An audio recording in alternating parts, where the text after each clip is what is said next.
80ನೇ ಸ್ವಾತಂತ್ರ್ಯ ದಿನಾಚರಣೆ ಅಂಗವಾಗಿ ಬೆಂಗಳೂರಿನಲ್ಲಿ ಸಿಎಂ ಡಿಕೆ ಶಿವಕುಮಾರ್ ಧ್ವಜಾರೋಹಣವನ್ನ ನೆರವೇರಿಸಿದರು. ಮಾಣಿಕ್ ಷಾ ಪರೇಡ್ ಮೈದಾನದಲ್ಲಿ ತ್ರಿವರ್ಣ ಧ್ವಜ ಹಾರಿಸಲಾಯಿತು. ಸಿಎಂ ಆದ ಬಳಿಕ ಇದು ಡಿಕೆ ಶಿವಕುಮಾರ್ ಅವರ ಮೊದಲ ಧ್ವಜಾರೋಹಣವಾಗಿದ್ದು, ಧ್ವಜಾರೋಹಣದ ಬಳಿಕ ಸ್ವಾತಂತ್ರ್ಯ ದಿನೋತ್ಸವವನ್ನು ಉದ್ದೇಶಿಸಿ ಸಿಎಂ ಡಿಕೆ ಶಿವಕುಮಾರ್ ಭಾಷಣ ಮಾಡಿದ್ದಾರೆ. ಕಣ್ಣ ಮುಂದೆ ನೀರು ಹರಿದು ಹೋಗ್ತಾ ಇದ್ರೂ ಸರ್ಕಾರ ತಮಿಳುನಾಡಿಗೆ ನೀರು ಬಿಟ್ಟಿಲ್ಲ ಎಂಬ ಸತ್ಯವನ್ನ ಮುಚ್ಚಿಟ್ಟಿದೆ ಎಂಬ ಆರೋಪ ಕೇಳಿಬರ್ತಿದೆ. ಕೆಆರ್ಎಸ್ ಜಲಾಶಯದ ಗೇಟ್ನಿಂದ ನೀರು ಹರಿದು ಹೋಗ್ತಾ ಇದ್ರೂ ಸರ್ಕಾರ ನೀರು ಬಿಟ್ಟಿಲ್ಲ ಎಂತಾಗಿದೆ. ಜಿಲ್ಲಾಡಳಿತ ಜಲಾಶಯದಿಂದ ನಾಲೆಗಳಿಗೆ ನೀರು ಬಿಟ್ಟಿರುವ ಮಾಹಿತಿಯನ್ನ ಮಾತ್ರ ಕೊಟ್ಟಿದೆ. ಜಿಲ್ಲಾಡಳಿತ ನಿನ್ನೆ ಸಂಜೆ ಜಲಾಶಯದ ಹೊರಹರಿವು 2410 ಕ್ಯೂಸೆಕ್ಸ್ ಎಂದು ಮಾಹಿತಿ ನೀಡಿತ್ತು. ಆದರೆ ರಾತ್ರಿಯಿಂದ ನದಿಗೆ ನೀರು ಬಿಟ್ಟರೂ 2699 ಕ್ಯೂಸೆಕ್ ಮಾತ್ರ ಹೊರಹರಿವು ಎಂಬ ಮಾಹಿತಿಯನ್ನ ನೀಡಿದೆ. ಇದರಿಂದ ಸರ್ಕಾರವು ಅಧಿಕೃತ ಅಂಕಿಅಂಶವನ್ನ ಮುಚ್ಚಿಡುವ ಕೆಲಸ ಮಾಡ್ತಿದೆಯಾ ಎಂಬ ಪ್ರಶ್ನೆ ಉದ್ಭವಿಸಿದೆ. ಬೆಂಗಳೂರಿನ ಕೆಪಿಸಿಸಿ ಕಚೇರಿಯಲ್ಲಿ 80ನೇ ಸ್ವಾತಂತ್ರ್ಯ ದಿನಾಚರಣೆ ವಿಜೃಂಭಣೆಯಿಂದ ಆಚರಿಸಲಾಯಿತು. ಕೆಪಿಸಿಸಿ ಅಧ್ಯಕ್ಷ ಬಿಕೆ ಹರಿಪ್ರಸಾದ್ ಧ್ವಜಾರೋಹಣವನ್ನ ನೆರವೇರಿಸಿದ್ದಾರೆ. ಧ್ವಜಾರೋಹಣದಲ್ಲಿ ಸಿಎಂ ಡಿಕೆ ಶಿವಕುಮಾರ್, ಮಾಜಿ ಸಿಎಂ ವೀರಪ್ಪ ಮೊಯ್ಲಿ, ಪರಿಷತ್ ಸದಸ್ಯೆ ಉಮಾಶ್ರೀ ಸೇರಿದಂತೆ ಅನೇಕರು ಉಪಸ್ಥಿತರಿದ್ದರು. ಇನ್ನು ಪ್ರಜ್ವಲ್ ರೇವಣ್ಣ ಇದ್ದ ಬ್ಯಾರಕ್ನಲ್ಲಿ ಮೊಬೈಲ್ ಸೇರಿ ಹಲವು ವಸ್ತುಗಳು ಪತ್ತೆಯಾಗಿರುವ ಪ್ರಕರಣಕ್ಕೆ ಇದೀಗ ಸೀಜ್ ಮಾಡಿದ್ದ ವಸ್ತುಗಳ ತನಿಖೆಗೆ ಮಹತ್ವದ ತಿರುವು ಸಿಕ್ಕಿದೆ. ಸೀಜ್ ಮಾಡಿದ್ದ ವಸ್ತುಗಳ ಸೀಲ್ ಓಪನ್ ಮಾಡೋಕೆ 9ನೇ ಎಸಿಜೆಎಂ ಕೋರ್ಟ್ ಅನುಮತಿ ನೀಡಿದೆ. ದಾಳಿ ಮಾಡಿದಾಗ ಮೊಬೈಲ್ ನನ್ನದಲ್ಲ ಅಂತ ಪ್ರಜ್ವಲ್ ರೇವಣ್ಣ ಹೇಳಿದ್ದ. ಆದರೆ ಮೊಬೈಲ್ ಬಳಸುತ್ತಿದ್ದು ನಾನೇ ಎಂದು ಪ್ರಶಾಂತ್ ರಾಯ್ ಒಪ್ಪಿಕೊಂಡಿದ್ರು.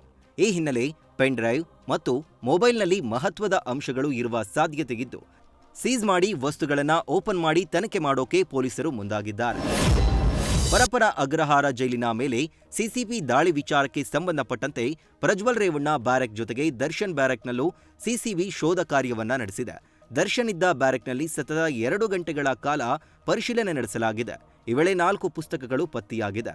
4 ಪುಸ್ತಕಗಳ ಪೈಕಿ 1 ಪುಸ್ತಕದ ಹೆಸರು ಅತಿಥಿ ಅನ್ನೋದು ತಿಳಿದುಬಂದಿದೆ. ಇನ್ನು ಬೇರೆ ಕೈದಿಯೊಬ್ಬ ದರ್ಶನ್ಗೆ ಬರೆದಿದ್ದ ಪತ್ರ ಕೂಡ ಪತ್ತೆಯಾಗಿದೆ. ಜಾಮೀನು ಪಡೆಯೋಕೆ ತನ್ನ ಬಳಿ ಹಣವಿಲ್ಲ, ಹಣಕಾಸಿನ ನೆರವು ನೀಡುವಂತೆ ಪತ್ರದಲ್ಲಿ ಉಲ್ಲೇಖಿಸಿದ್ದಾನೆ. ಸದ್ಯ ಪತ್ರ ಹೇಗೆ ಬಂತು ಅನ್ನೋದರ ಬಗ್ಗೆ ತನಿಖೆ ನಡೆಸುವ ಸಾಧ್ಯತೆಯಿದೆ. ಮೊಳಕಾಲ್ಮೂರು ತಾಲೂಕನ್ನ ಆಂಧ್ರಪ್ರದೇಶಕ್ಕೆ ಸೇರಿಸಿ ಅಂತ ಮೊಳಕಾಲ್ಮೂರು ಶಾಸಕ ಎನ್.ವೈ. ಗೋಪಾಲಕೃಷ್ಣ ಬೇಸರ ವ್ಯಕ್ತಪಡಿಸಿದ್ದಾರೆ. ಕರ್ನಾಟಕದಲ್ಲಿ ಮೊಳಕಾಲ್ಮೂರು ತಾಲೂಕು ಯಾರಿಗೂ ಕಾಣಿಸ್ತಾ ಇಲ್ಲ. ಸಂಕುಚಿತ ಭಾವನೆ, ಸಂಕುಚಿತ ಮನಸ್ಸುಗಳಿಂದ ಕ್ಷೇತ್ರ ಮೂಲೆಗೆ ಸೇರಿದೆ. ಈ ಕ್ಷೇತ್ರ ಯಾರಿಗೂ ಕಾಣ್ತಾ ಇಲ್ಲ. ಬೇರೆ ಊರುಗಳು ಸೊಗಸಾಗಿ ಕಾಣ್ತಿವೆ. ದೊಡ್ಡವರಿಗೆಲ್ಲ ಬೇರೆ ಊರುಗಳು ಚೆನ್ನಾಗಿ ಕಾಣ್ತವೆ. ನಮ್ಮ ಮೊಳಕಾಲ್ಮೂರು ಚಿಕ್ಕದು, ಮೂಲೆ ಗುಂಪಾಗಿದೆ. ಇಲ್ಲಿ ಆಯ್ಕೆಯಾಗುವ ಶಾಸಕರಿಗೂ ಗೌರವ ಇರುವುದಿಲ್ಲ. ಹೀಗಾಗಿ ನಮ್ಮ ಮೊಳಕಾಲ್ಮೂರು ಆಂಧ್ರಪ್ರದೇಶಕ್ಕೆ ಸೇರಿಸಲಿ ಅಂತ ಸಚಿವ ಸ್ಥಾನ ಕೈತಪ್ಪಿದ ಹಿನ್ನೆಲೆ ಬೇಸರವನ್ನ ವ್ಯಕ್ತಪಡಿಸಿದ್ದಾರೆ. ಬೆಳಗಾವಿ ನರಗುಂದ್ಕರ್ ಬಾವೆ ವೃತ್ತದಲ್ಲಿ ಮಧ್ಯರಾತ್ರಿ 12 ಗಂಟೆಗೆ ಧ್ವಜಾರೋಹಣ ಮಾಡಲಾಗಿದೆ. ವಿಶ್ವ ಹಿಂದೂ ಪರಿಷತ್, ಬಜರಂಗ ದಳದ ನೇತೃತ್ವದಲ್ಲಿ ಕಾರ್ಯಕ್ರಮ ನಡೆದಿದ್ದು, ಕಾರ್ಯಕ್ರಮದಲ್ಲಿ ಸಂಸದ ಜಗದೀಶ್ ಶೆಟ್ಟರ್, ಮಾಜಿ ಶಾಸಕ ಅನಿಲ್ ಬೆನಕೆ ಸೇರಿ ಬಜರಂಗ ದಳದ ಪ್ರಮುಖರು ಭಾಗಿಯಾಗಿದ್ದರು. ಮುಂಗಾರು ಮಳೆ ಕೈಕೊಟ್ಟ ಹಿನ್ನೆಲೆ ಪ್ರಧಾನಮಂತ್ರಿ ಫಸಲ್ ಬಿಮಾ ಯೋಜನೆ ದಿನಾಂಕ ವಿಸ್ತರಿಸುವಂತೆ ವಿಧಾನ ಪರಿಷತ್ನ ಕಾಂಗ್ರೆಸ್ ಸದಸ್ಯ ದಿನೇಶ್ ಗೂಳಿಗೌಡ ರೈತರ ಪರವಾಗಿ ಧ್ವನಿಗೆತ್ತಿದ್ದಾರೆ. ರಾಜ್ಯದಲ್ಲಿ ಈ ಬಾರಿ ಮಳೆಯಿಲ್ಲದೆ ರೈತರು ಸಂಕಷ್ಟಕ್ಕೆ ಸಿಲುಕಿದ್ದಾರೆ. ಪ್ರಧಾನಮಂತ್ರಿ ಫಸಲ್ ಬಿಮಾ ಯೋಜನೆಗೆ ಆಗಸ್ಟ್ 14ರವರೆಗೆ ವಿಮೆ ಹಣ ಭರ್ತಿ ಮಾಡೋಕೆ ಅವಕಾಶ ಕೊಟ್ಟಿದ್ರು.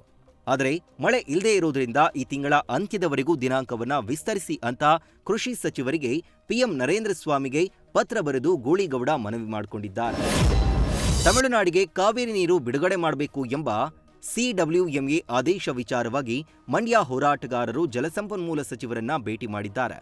ಮಂಡ್ಯದ ಸಂಜಯ ವೃತ್ತದಲ್ಲಿ ಸಚಿವ ಚಲುವರಾಯಸ್ವಾಮಿ ಭೇಟಿ ಮಾಡಿ ಯಾವುದೇ ಕಾರಣಕ್ಕೂ ತಮಿಳುನಾಡಿಗೆ ನೀರು ಬಿಡಬಾರದು ಅಂತ ಒತ್ತಾಯಿಸಿದ್ದಾರೆ. ಬೆಂಗಳೂರಿನ ಸದಾಶಿವನಗರದ ತಮ್ಮ ನಿವಾಸದಲ್ಲೂ ಸಿಎಂ ಡಿಕೆ ಶಿವಕುಮಾರ್ ಧ್ವಜಾರೋಹಣವನ್ನ ಮಾಡಿದ್ದಾರೆ.